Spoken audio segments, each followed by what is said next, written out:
예수를 위해 삽시다. 날마다 주를 섬기며 언제나 주를 기리고 그 사랑 안에 살면서 딴 길로 가지 맙시다. 주께서 심판하실 때 잘했다 칭찬하리니 이러한 상급 받도록 예수를 위해 삽시다. 날마다 주를 섬기며 언제나 주를 기리고 그 사랑 안에 살면서 딴 길로 가지 맙시다.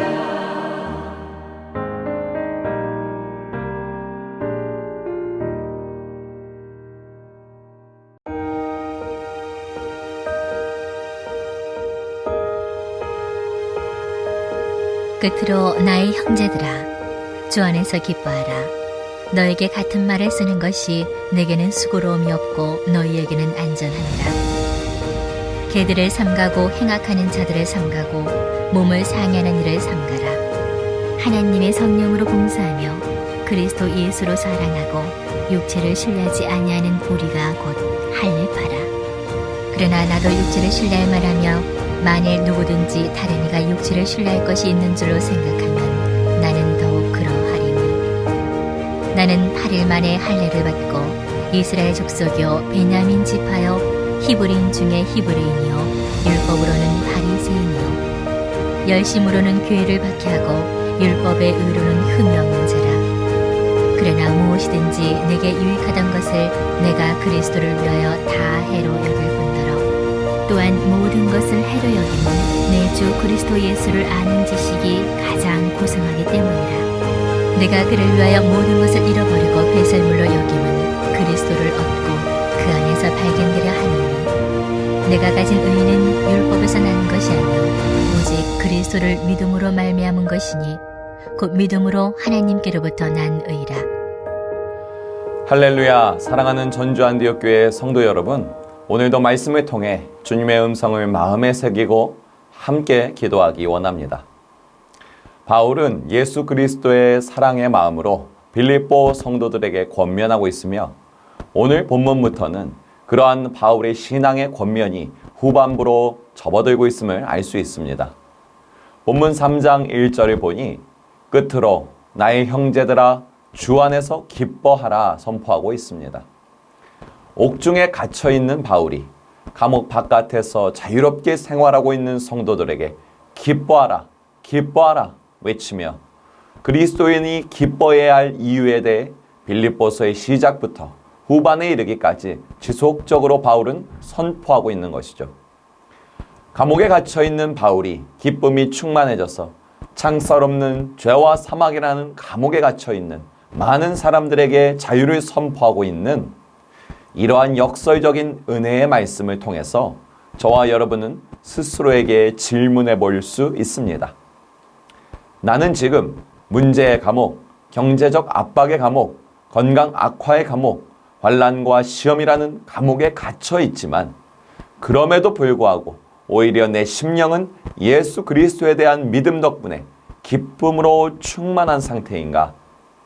아니면 나는 현재로서 문제도 없고 경제적으로 부유하고 건강하고 아무런 시험과 걱정거리도 없는 상태인데 예수 그리스도에 대한 믿음이 없어서 죄와 사망이라는 창살 없는 감옥에 갇혀 꽁꽁 묶여있는 상태는 아닌가? 그 어떤 부유함과 세상의 기쁨이 나에게 전혀 기쁨이 되지 못하고 오히려 허탈함과 외로움, 무력감과 두려움 속에 갇혀 있진 않는가? 하나님께서는 여러분이 현재 바울과 같이 예수 그리스도에 대한 믿음을 소유하고 있기 때문에 기쁨으로 충만한 상태인지 아니면 창살 없는 죄와 사망의 감옥에 갇혀 고통받고 기쁨을 잃어버린 상태인지 점검해 보라고 음성을 들려주고 계십니다. 여러분, 우리 그리스도인들이 예수 그리스도에 대한 믿음의 눈이 감겨버린다면 하나님을 기쁘게 하지 못할 뿐 아니라 저와 여러분의 인생도 기쁠 수가 없습니다. 여러분은 예수 그리스도에 대한 믿음이 없는 상태에서도 잘 먹고 잘 마시며 세상에 속한 일상을 즐거움을 누리며 기분을 낼 수 있습니다. 그러나 그러한 일시적인 기쁨은 진짜 참 기쁨이 아닙니다. 그것이 참된 기쁨이 아니라는 것을 어떻게 증명할 수 있습니까? 세상이 주는 그 기쁨을 일시적, 순간적으로 누리고 나면 여러분은 곧 다시 공허와 외로움을 느끼게 됩니다. 그 공허와 외로움이 바로 우리가 참된 자유와 기쁨을 누리고 있지 못하는 증거죠. 우리의 아바 아버지 되시는 하나님께서는 너희의 믿음으로 나를 기쁘게 하라, 이렇게만 말씀하는 분이 아닙니다. 사단과 귀신들, 그리고 수많은 더러운 우상 숭배의 영들은 나에 대한 믿음과 숭배로 어서 나를 기쁘게 하라, 어서 나를 기쁘게 하라, 이렇게 요구합니다. 그러나 우리 하나님 아버지께서는 다르십니다. 하나님은 나에 대한 믿음으로 인해 너희가 기쁨에 충만해졌으면 좋겠다 말씀하시는 참 좋은 분입니다. 하나님은 자녀인 우리를 진실로 사랑하는 분이기 때문에 우리가 참 기쁨과 자유를 누리며 살아가기 바라는 분이기 때문에 우리가 예수 그리스도에 대한 믿음으로 충만해지기를 강권하고 계신 것입니다. 따라서 우리를 참 기쁨 속에서 살게 하시는 기쁨의 근원이 되시는 예수 그리스도에 대한 믿음, 그 믿음의 가치에 대해서 우리는 말씀으로 새겨볼 필요가 있는 것입니다. 우리는 감옥에서도 기쁨이 넘치는 역설적 은혜의 삶을 누리고 있는 바울의 고백을 통해 예수 그리스도에 대한 믿음, 그 믿음의 가치가 얼마나 고귀한 것인지를 깨달을 수 있다는 것입니다. 본문 말씀 빌립보서 3장 2절을 보니 개들을 삼가하고 행악하는 자들을 삼가하고 몸을 행하는 자들을 삼가하라, 바울이 선포합니다. 성도인 우리가 기쁨을 누리기 바라는 마음에서 바울은 굉장히 공격적인 선포를 하고 있는데요. 바울이 가리키는 개들, 행악하는 자들, 몸을 상하게 하는 자들은 모두가 한 무리를 가리키는데 바로 율법주의자들입니다. 율법주의자들은 율법과 할례를 통해 구원을 완성할 수 있다고 믿고 가르치는 거짓 선지자들이었습니다. 그들은 예수 그리스도에 대한 믿음만으로는 참된 구원과 기쁨을 누릴 수 없다고 가르치고 다녔습니다. 바울은 그런 율법주의자들에게 그러한 외침은 더러운 개들이 짖는 소리와 같고 할례를 주장하며 몸에 행하는 그들의 행동은 그저 생식기의 살을 도려내므로 몸을 상하게 하는 어리석은 행위에 지나지 않는다, 강하게 선포하고 있습니다. 바울이 이렇게까지 강하게 외치는 이유는 단언컨대 예수 그리스도에 대한 믿음만이 구원에 이르는 유일한 길이요, 단언컨대 예수 그리스도에 대한 믿음만이 우리 인간들에게 참 기쁨을 가져다 줄 유일한 소망이 되기 때문입니다.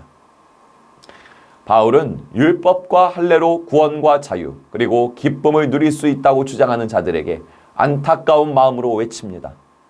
당신들이 아직 예수 그리스도에 대한 믿음의 가치가 얼마나 고귀한 것인지 믿음의 눈을 뜨지 못했기 때문에 그런 어리석은 소리를 하는 것이요, 제발 예수 그리스도에 대한 믿음의 가치가 얼마나 귀한 것인지 그 눈이 떠지길 나는 바라고 있어.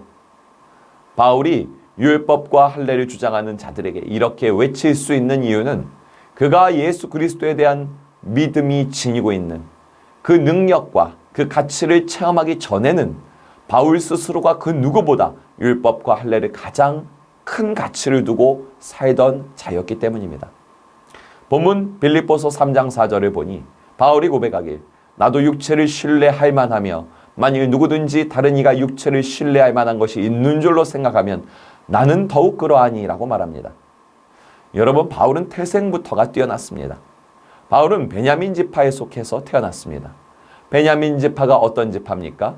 이스라엘의 12지파 중에 영향력 있고 인정받는 지파였습니다. 신명기 33장 12절에 보면 위대한 지도자이자 동시에 선지자였던 모세가 예언하길 베냐민 지파는 하나님의 사랑을 힘입어 그 곁에 안전하게 거하리라 보호받으리라 이렇게 예언하고 있는 것을 볼 수 있습니다.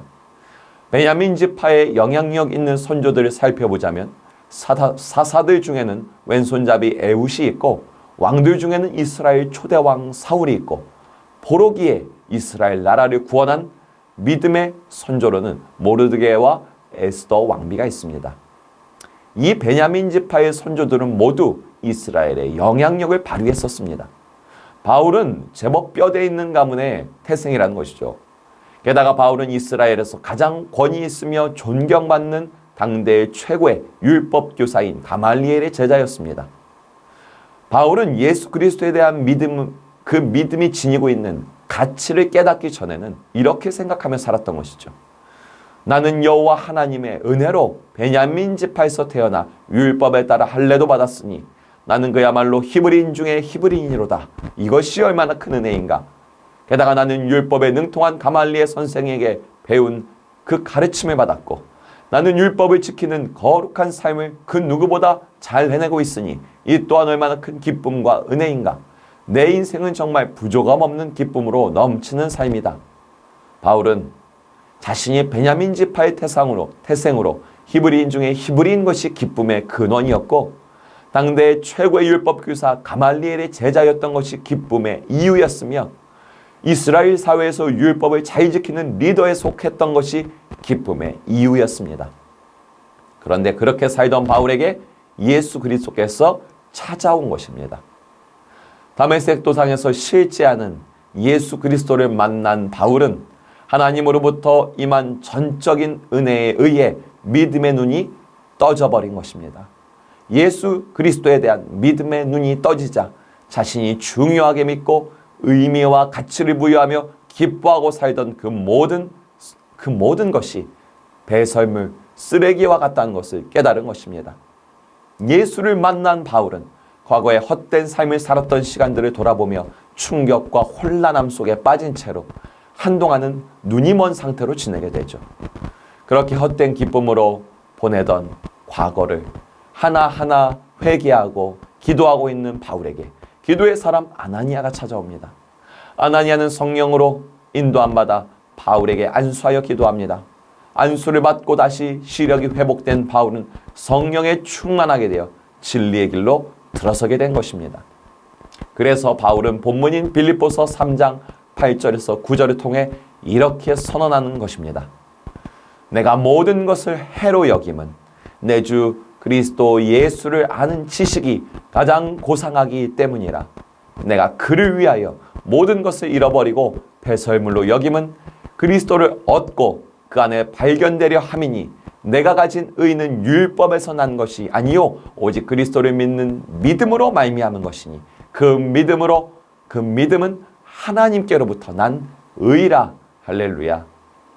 이제 바울은 예수 그리스도의 그 영이신 성령의 도움을 힘입어 행위로 의롭다함을 얻으려 했던 율법주의라는 감옥을 부셔버립니다. 자신을 가두고 있던 할례라는 감옥을 부셔버립니다. 바울은 예수 그리스도에 대한 믿음을 소유한 것이 얼마나 큰 하나님의 선물인지 사람들에게 선포하고 다닙니다. 오직 하나님 은혜로만 내려지는 그 믿음이 지닌 가치가 얼마나 고귀한 것인지 선포하고 또 선포합니다. 비록 몸은 감옥에 갇혀 있을지언정 누구보다 큰 기쁨과 자유를 누리고 있는 것이죠. 그래서 오히려 감옥 바깥에서 창살 없는 죄의 감옥에 갇혀 있는 자들에게 외치는 것입니다. 예수 그리스도를 믿는 그 믿음이 가장 귀합니다. 그 외에는 모든 것이 배설물이요 쓰레기와 같습니다. 당신들이 예수 그리스도를 그 믿음을 선물 받은 자들이라면 환난과 시험에도 기뻐하십시오. 당신들이 예수 그리스도를 믿는 믿음을 선물 받은 자들이라면 물질의 감옥, 건강의 감옥, 시험의 문제의 감옥 갇혀 있는 상황일지라도 기뻐하고 또 기뻐하십시오. 바울은 외치는 것입니다. 이러한 바울의 외침이 바로 우리를 향한 하나님의 음성입니다. 오늘 이 말씀을 붙들고 기도하실 때에 예수 그리스도에 대한 믿음의 가치가 얼마나 귀한 것인지 다시 눈이 떠지고 그것을 누리는 은혜가 우리에게 있게 달라고 기도합시다. 그로 인해 내가 어떤 상황에서든지 기뻐하고 기뻐할 수 있을 줄 믿습니다. 오늘 이 은혜를 누리는 하루가 되기를 소망합니다. 우리 함께 기도하기 원합니다. 나와 우리 가정, 우리 교회와 이 나라가 예수 그리스도에 대한 믿음이 얼마나 고귀한 것인지를 깨닫게 하소서. 예수 그리스도를 믿는 믿음만이 우상 숭배의 감옥, 율법주의의 감옥, 물질과 건강의 감옥, 정죄와 두려움의 감옥을 무너뜨릴 수 있음을 믿습니다. 주님만이 우리의 참된 기쁨의 근원이 됨을 고백합니다. 이 고백을 충만케 하소서. 전교인 90일 성경 일독 참여하여 매일 하나님의 음성을 듣고 믿음으로 순종하는 아름다운 삶을 계속하게 하소서. 그 은혜가 우리 가정과 교회에 충만케 하소서. 오늘도 각 처에서 하나님의 언약을 소망 삼고 사역하는 도시미자립교회, 농촌교회 목사님들과 그 가정들을 기억하시고 해외 선교사님들과 그 가정들을 기억하소서. 목회자, 선교사, 평신도 사역자들에게 넘치는 기름을, 뜨거운 불령의 열정을 부어주소서. 함께 기도합시다.